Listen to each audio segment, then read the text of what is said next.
It's on Martin, I'm out. Because Martin is not fucking funny. I totally agree with this woman. Martin is not that good of a sitcom or comedy if you're comparing it to the other black 90s comedies of that time. And among all the comedies, it's probably one of the lowest. And I can get into that with just three main reasons. I think one of the main reasons is you have to be kind of into that kind of humor to find Martin funny, because really the show is more of a sitcom slash sketch comedy. And a lot of those sketch comedy shows from the 90s don't really hold up well in the year 2024. Just think about if you try to watch one of those old episodes of In Living Color or just some of the comedy movies that came out around that time.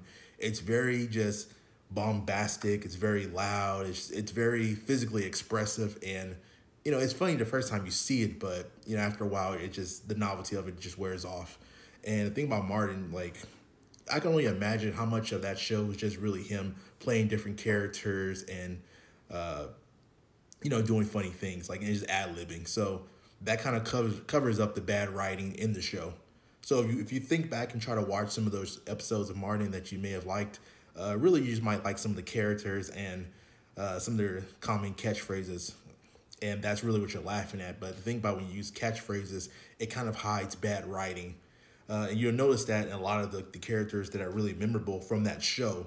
When I think about, Bruh Man, like one of his catchphrases was nothing, just chilling. And it's funny in the moment when in the episode when you're watching it, but isolated on its own, it's just lazy writing. It gets an easy laugh. Another thing is Martin doesn't really have a lot of memorable episodes that I can think of. Like when I think about that show, there's only two episodes that come to mind when I think of Martin. The one where they go to the resort and they're fighting that big rat. And that's just it. At the time, it was funny, but when I try to rewatch it, like now, it wasn't very funny because once again, it leans a lot on Martin and his improv and his ad libbing, and Gina, the character Gina, kind of playing off of that. So that's what makes that whole thing funny. And it's only really funny the first time you see it. You try to watch it now, I bet you won't find it as funny. The second episode that I remember from Martin is the one where Gina gets her head stuck in the bed railing.